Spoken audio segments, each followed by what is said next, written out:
dañuy war a jël keneen koo xamante ne sikki sàkk amul nekkul ci xam-xamam bu ngeen xoolee sax souvent dañ ko daan wax comme étant un génie du Sénégal heureusement ou malheureusement il sert aujourd'hui au Canada en tant que statisticien nekk jeune boo xamante ne presque ñoo tolloo âge waaye nekk ci fi nga xamante ne moom mooy département bu statistique professeur ca fële nga xamante ne moom mooy université bu Québec bu Montréal dinañ ko jël léegi waaye balaa ñu koo jël mbokk yi dafa am aussi beaucoup de gens qui m'ont interpellé ci benn fait mooy ñi nekk dans le nord un peu partout au Sénégal dans les villages dañuy wax ne ngalawaay ñoom amuñu ay spécimen mbokk yi yéen ñi nga xamante ne yéen a ngi seetaan koo xamante ne mën nga koo jàppale pour mu am ay spécimen même dans le nord ngeen jàppale leen ngir ñu am ay spécimen maanaam mooy fiche li nga xamante ne moom la ñu war a jël dugal ko ci enveloppe bi bu Bassirou Diomaye Faye bi nit ñi dañ ko bëgg xàmmee ko parce que am na ñoo xamante ne jànguñu mais dañ ko bëgg xool rek téye ko ba xàmmee ko ngir bis bu ñu demee di voté ji boobu la ñuy jël mën koo voté kon képp koo xamante ne mën nga jàppale ñi nekk un peu partout dans les villages dans les campagnes pour ñu am ay spécimen jàppale leen ngir ñu am ko parce que bu ñu ko amee dinañ xàmmee bu baax a baax ki nga xamante ne moom la ñu war a votel te loolu mbir la moo xamante ne moo am solo la mënoo convaincre nit na ko votel ma ba mu ne la yow laay votel yow laa gëm sa projet jour ba mu am problème mu xàmmee kan la ci loolu moo tax ñu leen di ñaan ku ngeen ci mën a jàppale ngeen jàppale leen waa Fuuta yi gis naa seen message yi gis naa seen interpellation yi képp koo xamante ne bëgg na leen a jàppale rek incha allah dinañ leen jàppale bu baax a baax ngeen dimbale leen ci wàllu woowu loolu am solo la. léegi dañuy jéem a fexe contacter keneen ki nga xamante ne maa ngi koy wax tout à l'heure muy borom xam-xam également di Mamadou Yok moom it bu ñu ko jotee dinañ waxtaan ak moom ci li nga xamante ne moom mooy enjeu élection yi nga xamante ne moom la ñu jëm muy mbir mu am solo et comme je l'ai dit tantôt kon mbokk yi. ñoo ngi en direct ak ki nga xamante ne moom mooy Mamadou Yok salaamaaleykum Mamadou. salaamaaleykum Sadir. na ngeen def Mamadou na ngeen def mbaa yéen a ngi si jàmm. ñu ngi sant bu baax a baax na ngeen def foofu. waaw alhamdulilah dafa mel ni nag foofu dafa sedd par rapport ak ñun ba ñuy mujjee gisee tamit je pense que foofu dafa seddoon lool na ngeen def naka Montréal. Montréal ñu ngi sant bu baax ñu ngi lay namm. c'est un plaisir c'est partagé yow tamit vraiment fierté nga te Sénégalais yi xam nañu ko. dëgg la merci beaucoup. merci beaucoup Mamadou léegi dañuy dem ci dans le vif du sujet ñu gis temps yi ngay def ay publication parce que gis nañ ne saa yu ñu demee ci ay élection am na rôle bu mucc ay boo xamante ne yaa ngi koy def ci wàllum statistique maanaam mooy compter xam kan moo mën a am tant de pourcentage kan moo mën a am sangam en valeur absolue est-ce que mën nañoo jàll premier tour est-ce que yi ñu dugal baax na am baaxul loolu yëpp da nga ciy liggéey mooy liggéey bu mucc ayib nga am publication yoo jotoon def ba am ñoo xamante ne sax signalé nañ sa compte ngir bañ mbir mi leer te yow da ngay liggéey ci mbir mi leer tey jii nii ci élection yi ñuy jëm quels sont les enjeux ba nga jàpp ne faw nga am ci taxawaay ba nga ca amoon. waaw jërëjëf Sadir comme ni nga ko waxee rek yaakaar naa ne bi ñu jëmee ci élection yi nga xam ne enjeux yi ni mu doy ci période bi ñu toll nii yaakaar naa ne ça va se décider dans les urnes. Et puis comme que man yàlla dama nattoo ci ay chiffres. Man au-delà de la cacophonie man je regarde les chiffres. J'exploite la carte électorale et les listes électorales. Pour xam les tendances et puis aussi mën a préparer le jour du scrutin pour que bu bureau yi tëjee. ñu afficher résultats yi ñu jéem a am toutes les données nécessaires pour faire les projections comme ça mu am transparence que mu bañ a am des résultats fictifs yu ñuy présenté. Donc man ci liggéey boobu laa nekk donc dans ce cadre-là ñu jëm ci élection yi ñu jot carte électorale alors carte électorale nag boo koy analyser da ngay xool par rapport ak li xewoon avant c'est-à-dire que les évolutions de la carte électorale nga xool ko par rapport ak les résultats des élections passées ak les coalitions qui sont en jeu. Alors boo jëlee carte électorale bi da ngay xam ne Sénégal bi mu bindoo présentement les grandes villes moo jëlee Dakar, Thiès, Diourbel, ces régions-là qui concentrent à peu près de 40 vers 50% de l'électorat. Ce sont des régions généralement qui sont gagnées par l'opposition. Exactement. Maintenant, donc ce sont des bastions de l'opposition. Maintenant, de l'autre côté, boo xoolee carte bi nu mu bindoo boo jëlee le nord vers le Fouta ak le Sine Saloum depuis 5-6 ans, ce sont des bastions de Benno Bokk Yaakaar. Maintenant booy analyser carte électorale ak jëm ci élection da ngay xool exactement les bastions du pouvoir et de l'opposition ak nan la bindoo ak carte électorale bi nu ñu ko dessiner parce que carte électorale nu ñu ko dessiner mën na am un effet déterminant sur le scrutin. Donc ba sama analyser carte électorale bi surtout nga xool le nord parce que boo xoolee foofu ce qui est bizarre généralement en tout cas ci élection yi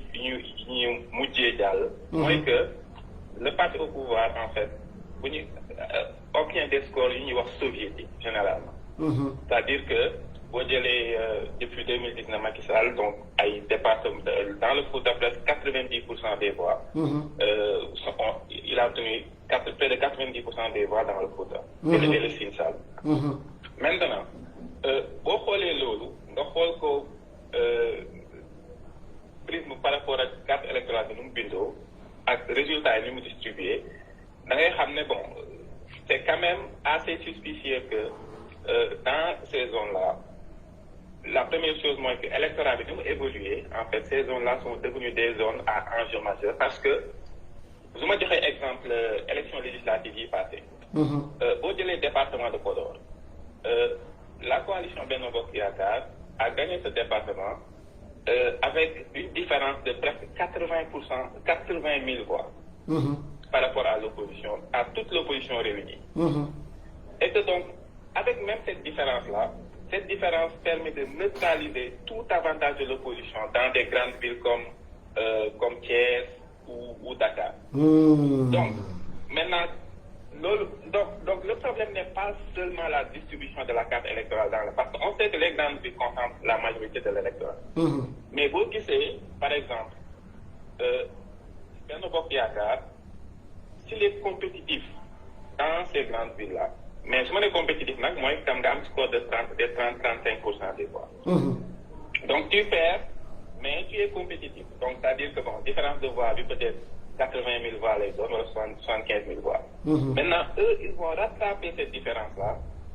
dans ces zones du nord, comme Bodjel et Podor. Juste Podor, par exemple, une différence de voix de près de 78 000.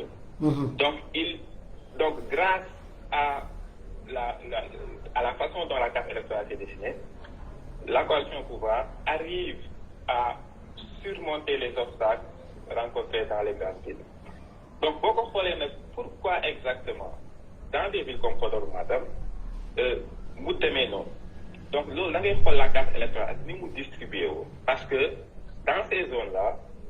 ce qu'on remarque est que pour une population, un nombre d'inscrits de 237 079,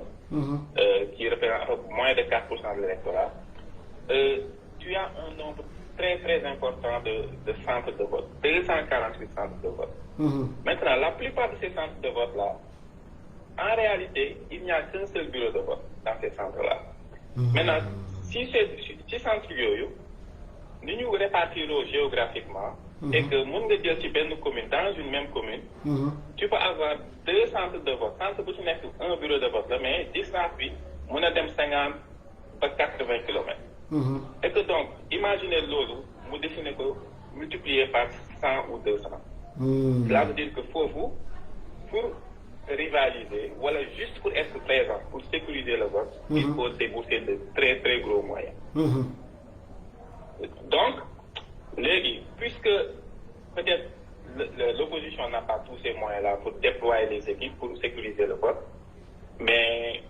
la conséquence est qu'on voit ces scores soviétiques-là de 90%, de sorte que tous les gains réalisés par exemple, une coalition de l'opposition dans une grande ville peuvent être résorbés dans le Fouta ou le Sine Saloum. Donc, en prévision de ces élections-là, beaucoup analysé, day jëm ci ay projections da ngay xool carte électorale bi mu bindoo nga ne l'ouest du pays wala vers le centre sont les bastions de l'opposition. Le reste mooy nga jëm le nord jëm wàcc ba ci Sine Saloum bi c'est la coalition au pouvoir. Donc booy préparer ay projections il faut nga xool carte électorale bi mu bindoo foofu ak les centres de vote nan la ñu répartiroo. Et donc buñ ko xoolee mon souci est que si les moyens ne sont pas déployés dans ces zones reculées-là, ce qui risque de se passer est que on n'aura pas de représentants pour sécuriser le vote dans ces zones. Oui. Et donc, au soir de l'élection, on risque de se retrouver avec une coalition au pouvoir qui perd grandement dans les grandes villes, mais curieusement, qui réalise des scores soviétiques dans ces zones-là. Et dans ce cas-ci, on n'aura plus aucun moyen de recours. Donc, man, sama poste yi may def, c'est dans un but préventif. C'est-à-dire que, man, bu ma doon décider, man, par exemple, coalition, man, comment répartir les ressources pour la sécurisation du vote. Man, les grandes villes comme Dakar, par exemple, je mettrai moins de moyens. Là, je vais injecter beaucoup d'argent dans ces zones-là, dans les comités électoraux de ces zones-là. Pour gérer 10 millions, 20 millions, on met la somme. Parce que ce qui est important, c'est la sécurisation du vote. Parce que boo fa newul quand même,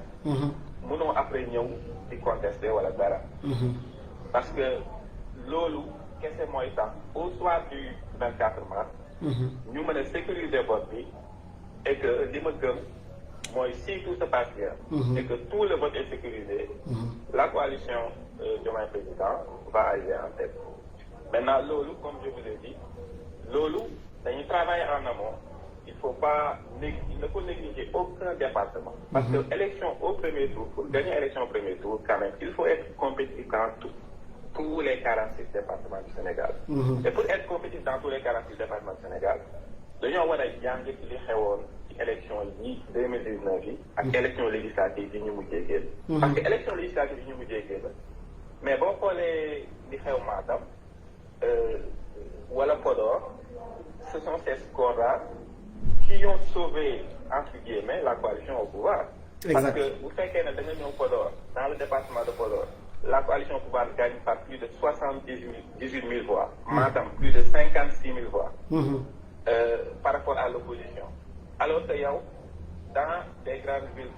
comme Thiès, tu gagnes avec un gain de 40 000 voix. Alors que Thiès représente près de 5,6% de l'électorat. Donc cela veut dire qu'en termes de performance, la coalition, les coalitions de l'opposition performent dans les grandes villes, qui concentrent la plus grande partie de l'électorat, mais peinent à faire peser ces performances-là sur les résultats au niveau national. Et l'autre, que la coalition de l'opposition, la coalition au pouvoir, arrive à surmonter ces obstacles dans ces zones reculées avec des scores soviétiques. Donc, pour résumer, vraiment, c'est un cri de cœur parce que nous sommes à une semaine de l'élection, à peu près. Et que, vous nous sommes à l'élection, il faut qu'on prenne toutes les dispositions pour minimiser tous les risques. C'est-à-dire que même si on devait perdre à Podor ou à Matam, mais quand même, il faut se donner une chance de sécuriser le vote. De sorte que, pour nous annoncer les résultats, qu'on sache tous que, pour nous faire les projections, on sait qu'à Podor, on ne va pas se réveiller, n'est-ce pas, avec de grosses surprises et des différences, des gains du parti au pouvoir de près de 100 000 voix. Parce que si on ne fait rien, parce qu'on regarde les tendances, si on ne fait rien dans ces zones-là, si on n'injecte pas assez de moyens, on ne pourra pas sécuriser le vote. Et que la tendance qui se dessine, du souvent tendance qui n'a été inversée, il faudra d'ores et déjà prévoir qu'on sera à près de 70 000 ou 80 000 voix dans le trou, dans ces zones-là. Dans chacune de ces départements-là, il faudra, ou bien du Sine Saloum, qui sont devenus des factions du parti au pouvoir. Donc, Lolo, moi, je vais lancer alerte surtout la coalition, parce que moi, j'ai communiqué avec certains jeunes, des responsables du Fouta. Ils ont recruté des jeunes. D'ailleurs, peut-être je vais le mettre en contact avec un des jeunes qui est ici au Canada. Ils ont recruté des centaines de jeunes. Tout ce qui leur reste, moi que nous, je fais les moyens nécessaires pour nous déplacer dans ces zones-là, même dans les villages les plus reculés. Parce que vous imaginez quoi, siège dans un bureau de vote. Mais vous êtes à une distance de 80 à 100 km, ça veut dire que pour les femmes, le lendemain de l'élection, les monnaies n'y donc, l'eau, a des moyens vraiment, donc quand même, donc mënoo ko critiquer après parce que déplacé wul c'est parce que tout simplement le terrain est écrit de telle sorte que ça va être très très difficile pour ces jeunes-là sans moyens financiers de se rendre dans ces centres de vote qui sont dans des villages très très reculés, éparpillés un peu partout dans ces zones-là. Donc vraiment, lu ma doon ñaan mooy qu'on donne les moyens à ces jeunes-là. Parce que si on ne le fait pas, il faut d'ores et déjà calculer ou bien prendre en compte le fait que on risque de se retrouver comme à l'élection 2019, comme aux législatives 2022, dans des zones comme le Fouta et le Sine Saloum, une opposition presque inexistante en termes de performance électorale, et un parti au pouvoir qui arrive à résorber tous les gains réalisés par l'opposition dans les grandes villes, qui concentrent encore une fois la plus grande partie de l'électorat. Merci beaucoup Mamadou. Vraiment, je ne sais même pas si j'ai une relance à te faire. Je pense que l'exposé est extrêmement bien fait et je pense que dinañ ko dagg waaye aussi jox nga ñu occasion boo xamante ne jox nga ñu aussi ay arguments parce que yow lii mooy sa domaine te lii rek mooy li nga xamante ne moom lañ doon xaar te yaakaar naa ne ñi nga xamante ne ñoom ñooy déglu dinañ ko bàyyi xel kon suñu la mënee dégg ci tënk boo xamante ne mooy yomb rek pour ñu delloo la kàddu gi nga tëj mooy fi mu ne nii ñun lu ñu mën a jël ay moyens injecté ko dans le nord et dans le Sine Saloum pour dimbali ñi nga xamante ne ñoo fa mën a nekk ngir ñu présent dans les bureaux de vote nañu ko def parce que les enjeux dans ces élections là risquent d'avoir dans ces lieux là parce que ñoom ñooy réserve gap yi nga xamante ne mën na am ci grande ville yi. Voilà, justement, c'est très bien résumé, c'est-à-dire. Donc, li ma wax rek mooy ñu jëm ci élection yi boo xoolee l'engouement ak ce qui se dessine en termes de tendance. da ngay ñun dañoo war a comprendre que le parti au pouvoir ou bien la coalition au pouvoir a compris les enjeux. Et c'est que dans ces zones-là, ils peuvent réaliser de gros coups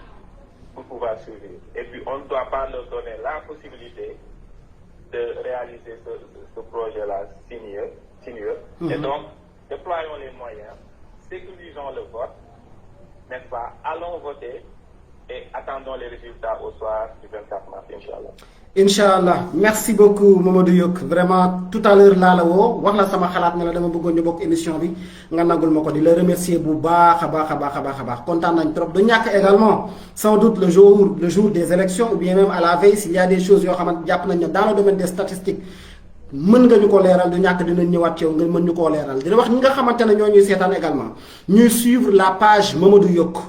bu ngeen ko suivre di ngeen am presque toutes les informations nécessaires ci wàllum statistique parce que page am dañ koy jéem a attaqué di jéem a yàq liggéey bi nga xamante ne mi ngi koy def alors que liggéey bi li waaye wàllum transparence kese la Pastef moomu ko coalition au pouvoir moomu ko waaye dafa bëgg lu leer ci wàllum statistique kon loolu également mbir la moo xamante ne ñu ngi seetaan nañ ko bàyyi Mamadou Diop di la remercier bu baax a baax ci nangu bi nga xamante ne nangul nga ñu ko ñëw ci Jotna TV exprimer li nga xamante ne moom mooy sa xalaat ak say analyse jërëjëf Sadikh merci beaucoup ci invitation bi rafetlu sa liggéey vraiment parce que liggéey bu am solo ngay def. merci beaucoup yow da ngay bàyyi xel ñëpp. toutes les franges. de ce parti là. merci et que vraiment ñu ngi kontaan lu invitation bi di rafetlu encore une fois liggéey bi. merci beaucoup Mamadou jërëjëf mbokk yi ñoo ko déggandoo les enjeux sont énormes mbokk yi fi ñu jëm. te foofu laay tëjee émission bi parce que jeex na ba pare moo di dañoo xeex façon xeex bu ne jaar fu ne dund lu ne métit mu ne exil am man ba ma ñëw dellu see ci réew mi yàggul président Ousmane Sonko ba mu génnee kaso bër ci Dembo Ndiaye la Jomaay noonu maître Ngagne Demba Touré mi ngi war a génn normalement dans les jours à venir ñi nga xam ne ñàkk nañ seen bakkan ñii gaañu ci ñi nekkoon ci kaso bi génn loolu yëpp doon na am njariñ bu ñu gañee ces élections le 24 mars 2024 waaye mbokk yi pour ñu mën ko gagner xëy na am na loo xamante ne Mamadou Yok wax na ko Serigne Lo mi jàll sànq wax na ko responsabilité wu suñu parti la ñooñu dinañ ko suivre man la ma mën a jàllale dinaa ko jàllale waaye mbokk yi yéen ñu ñuy seetaan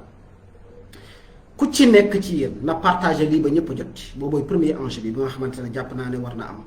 ñi ko mën a dagg nañ ko dagg jàllale ko parce que c'est important ce que vient de dire Mamadou Yok et Serigne Lo waaye leneen li nga xamante ne moo ci am mooy dans le nord et dans le Sine Saloum et un peu partout au Sénégal nañu am taxawaay bu mucc ayib ci bureau de vote yi mandataires yi ñoom nga xamante ne dañoo war a ñëw pour scruter ñi nga xamante ñoom ñooy mandataires yi assister leen waaye kan la waaye nañ ko def benn bis la te bu ñu ko defee rek yàlla mën nañoo dimbali waaye ñi nga xamante ne également mën nañoo jàppale ceux qui sont dans le nord ceux qui sont dans le Sine Saloum nañu leen jàppale parce que moyens yi foofu la war a dem pour ñu jàppale leen ñu taxaw fa bu baax a baax parce que enjeu yi foofu la Thiès Dakar am na loo xamante ne mënu faa nekk parce que ñëpp a ngi fépp te dinañ am taxawaay ba mu war a laaj mais yenn zone yi ñi nga xamante ne ñoo fa nekk jàpp nañ ne dafa reculer parce que zone la boo xamante ne dafa yaatu rëy te ni ko Mamadou Diop waxee da ngay gis benn centre de vote benn bureau de vote moo fa ne nga demaat beneen centre fu gën a sori benn bureau de vote moo fa ne te diggante centre de vote yi ak dëkk yi dafay rawanteeg 20 kilomètres 25 kilomètres 30 kilomètres mooy nekk lu sori loo xamante ne gérer ko logistique la laaj moyen la laaj moyen yooyu yéen a ñu ci mën a dimbali yéen a ci mën a dimbali ñi nga xamante ne ñoom ñoo ciy liggéey te nag ma wax leen ci lu leer ne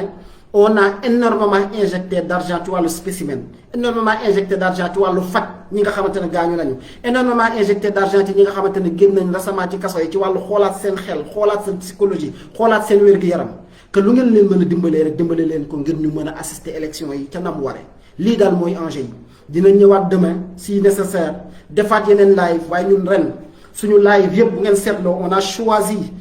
peut-être dinañ rejoindre cortège bi après pour le moment nous ne savons pas mais on a choisi de communiquer on a choisi d'essayer de sécuriser les bureaux de vote dañoo tànn ne ñun dañuy waxtaan ak yéen dañoo tànn ne dañ leen di alerter bàyyiloo leen xel li nga xamante ne moom mooy élection yeeg bureau de vote yi parce que enjeu bi mbokk yi